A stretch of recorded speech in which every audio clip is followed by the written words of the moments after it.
during this time that I did read one book about Islam in the public library, because I had never heard of Islam ever. But I remember I was looking in the religious section in the library at school, and there was a book about Islam, and or it was in the library, the public library, and I remember it was some title like "Why I'm Not a Muslim" or some, you know, one of these titles that was propagandistic against Islam, but I had no idea. So I just took the book and I read it, and I remember it said that Muslims, M-O-S-L-E-M-S, and any of you knowing Arabic knows that's a very derogatory word. A Muslim is someone who oppresses someone else. That's a very quick sleight of the pen that was used in the past for a very real purpose. It said that Muslims were people who worshipped a moon god named Allah, who lived in a box in the desert in Saudi Arabia, and they were oppressive to women. I remember there was a whole chapter about how they could have 4 wives and as many as they want, actually, because they could marry 2, divorce 1, get 3 more, you know, this whole, you know, and it said that, you know, I remember the one thing that really caught my attention was the whole chapter on jihad, where it said that Muslims were allowed to kill non-Muslims at any time, at any place, without discretion, and it was an honorable act, and not only would they go to heaven before it, but they would get 70 virgins on the way. You know, so I closed the book on Islam, put it back on the shelf, and marked off Islam off my little list of religions, and said thanks but no thanks, and if I ever see a Muslim, I am out. And I said I'm pretty safe in Greenville, South Carolina. I had never seen a Muslim ever. So I said, you know, I don't have to worry about running into no Muslims, thank God.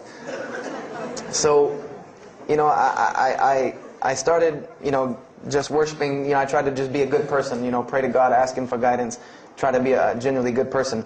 And I remember what changed is when I met a Muslim. I met a Muslim who I had met a couple of times at school. We had went to school together, and I knew him, but I never knew that he was Muslim. And there's a couple of reasons why I never known he was Muslim. Because he was an African American, number one, and the book said that Muslims were Arabs. And number two, I didn't know, you know, I thought Muslims ran around, you know, marrying as many women as they want and killing non-Muslims. I didn't know that they could also be part-time drug dealers. So I didn't know, I never knew that this guy was Muslim. I didn't put 2 and 2 together.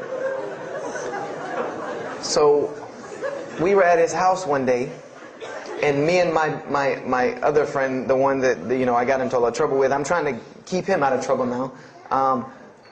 We were at his house, and we were debating something about religion. I forget what even the topic was, but you know, you had 2 teenagers thinking they know everything. And I was trying to explain something to him about the Bible. And that guy came in and was listening. He said, "Have you ever heard of Islam?" I said, "Yes, I've heard all about Islam." He was like, "Okay, so what do you think of it?" I said, "What do you mean what I think of it? That's probably the worst religion I've ever seen on the face of the planet." He's like, "Why?" And he's like, "But I'm a Muslim." I was like, "Man, stop playing." You know, like, you're an African American. You know, he's like, "So?" I'm like, "The book said you guys were Arab. All the Muslims were Arabs." He was like, "What else did you read in the book?" And I told him. He was like, "Man, what in the, you know, what have you been reading?" He's like, "You need to go to the mosque for Jummah." He's like, he told me, he said, "I'm not a good Muslim." This is what he said to me. He said, "I'm not a good Muslim. I'm not even going to try to front and say I'm a good Muslim." He said, "But I can guide you to some people that can tell you the real truth about Islam," because he knew about my story about wanting to find religion. And he said, "You need to go to the mosque for Jummah." And I said, What's Jummah?" He said, "It's just like church with no chairs." And I said, "I can do church with no chairs because in church the chairs were the worst part anyway.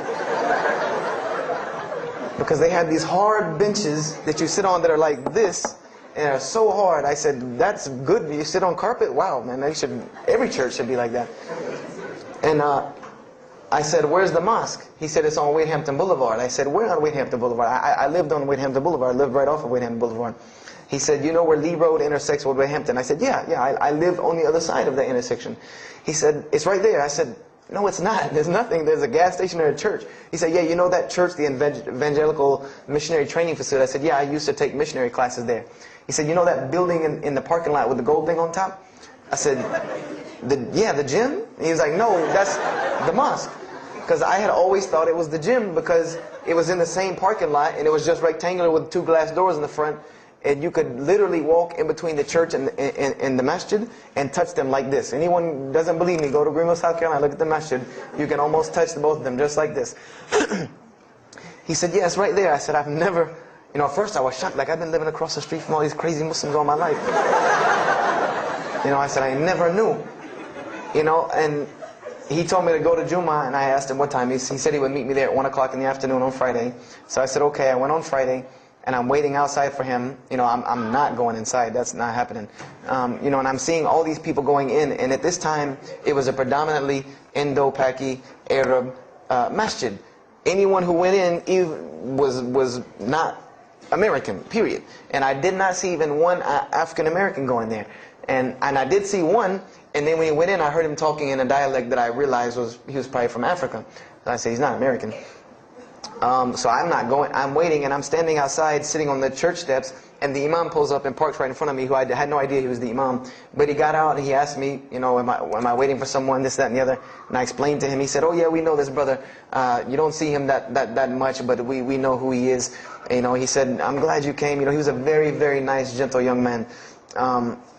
And he invited me into the mosque, and I kind of wanted to wait on my friend, but I didn't want, at the same time, I didn't want to tell this man I don't want to go in.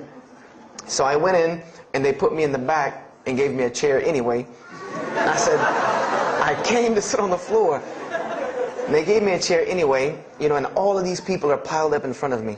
And there's no Americans here. And I'm starting to wonder, if this is a setup. Because it's starting to smell like a setup to me. Because in my mind, I'm like, you've been set up before, and this seems kind of like this. So, and I'm starting to think in my head, scenarios, a young mind at play. I said, this other guy, my friend, he probably was in the same situation like me, and he probably made a deal with them to get out, as long as he brought other Americans and tricked them into coming to the mosque, so they could do their jihad after Jummah and get their 70 virgins. So I'm sitting here, and there's all these people in front of me, and then there's a curtain with all these people behind me making noise, and I have no idea who's back here. So I'm stuck in the middle of this. I hear that it's some women, but I don't, there's a curtain. I have no idea. So I'm like, there's something very odd about what's going on right here.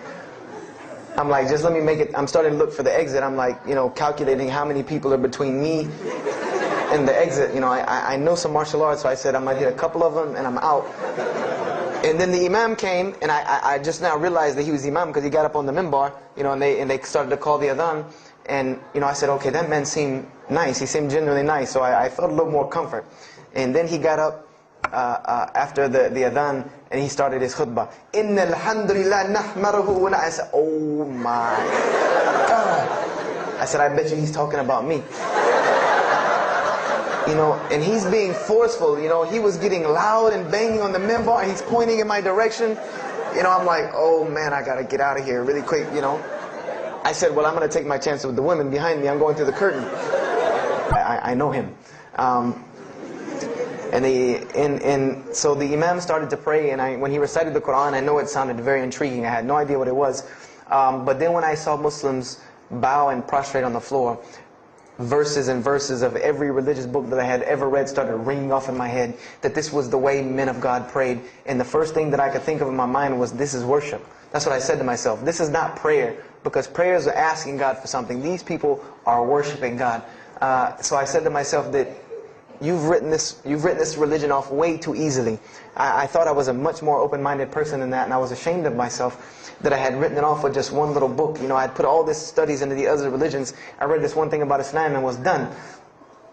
So I went to the imam after Jummah. He talked to me, and I would have to say that I was probably a little bit rude with him. And I've asked him to forgive me. I saw him a few years later. I said, you got to forgive me for the first time you saw me. Because he started telling me, would you like to know a little bit more about, he had a very heavy accent. He was an Egyptian brother. Would you like to know a little bit more about Islam? He tried to give me some pamphlets. I said, no. I don't want any of this right here. I said, do you have a book? This is what I wanted to know. Do you have a book? Can you give me? He said, yes, we have a book. I said, it's called the Quran. I said, can I read it? Is it in English? Can I read it? He said, sure, you can read it. And then he tried to explain it to me a little bit, how it came by. I said, nah, just give me the book, because the book should speak for itself. So I took the Quran home, and on Friday night I started to read it, because this is a book I had never seen before, and I was very interested. So I went home and I opened the Quran, and I read the Fatiha. It seemed to me kind of like the Lord's Prayer, you know, it was a little similar to what I found in the Bible. But then I started to read Surah Al-Baqarah. I started to read Surah Al-Imran, and I started to see names that I had seen before. I started to see names like Abraham, Moses, David, Jesus, Yahya, John the Baptist, Zechariah, Mary. And I said, I know all of these names, but there was something different about these people in this book. The prophets that I found in the Bible were people that were deplorable, of not very good character. These same men in the Quran were someone who were at the highest echelon of moral character and moral fiber. They were someone that was an example to be followed because they lived the message that they preached. Therefore, they were able to be followed and emulated. So I read all of these chapters, and I read the story of Jesus, peace be upon him, because when I saw the name Jesus first, that really intrigued me. I wanted to see, what does this book have to say about Jesus? And I read the story in Ali Imran, and I read the story in Surah Al-Maryam, and it was more beautiful than anything I had ever read in the New Testament, or any nativity story that I had ever heard. It was more beautiful than that times 10. I remember the only thing that I could capture in my mind was the miracle of how, because in the Bible you never really figure out the conflict of how Mary gets over this finger pointing at her about her coming with a baby and she's not married. There's no real end to that. There's no real defense for her from this in the New Testament. But the Quran is so explicit and so clear that Jesus' first miracle was to speak from the womb, to speak as a baby and defend the honor of his mother. Something that you cannot deny, something that you cannot deny about her, who Mary was, when you have this baby speaking on her behalf. So I would say I read the Quran entirely in 3 days. But that first night, after I had made it through Surah Al-Imran, my heart was already given to this book. I didn't know what it meant to be a Muslim. I didn't know how to be a Muslim. I didn't even know what that meant. But I knew that whoever it was that followed this book, I wanted to be like these people. I wanted to be like the people that I read about in this book. These were people I could follow. These were prophets. This was a book of guidance. And this was something that the book is calling and appealing to me. That if you don't believe in this book, you never see that. I've never seen this in any other scripture. The direct challenges that are in the Quran, that if you don't believe this book is true, put it to the test. Put it to the test. And this was something that was so astounding to me, that God is telling you over and over again, if you don't believe this is the truth, test it. Bring me something else like it. Test it. Put it to test. If it was written, if there was more than, all of the analogies about God, everything was so logical, so rational, so reasonable in my mind, that it was like 2 + 2 = 4, and that was it. There was no 1 + 1 + 1 = 3, egg, yolk, water, fight. There was none of that foolishness. The Quran was very direct and very straightforward in its teachings. So I gave my heart to Islam that night in my living room, reading the Quran, and I cried and cried, that I had been looking for the truth all this time, had searched all this way, and it was right across the street from my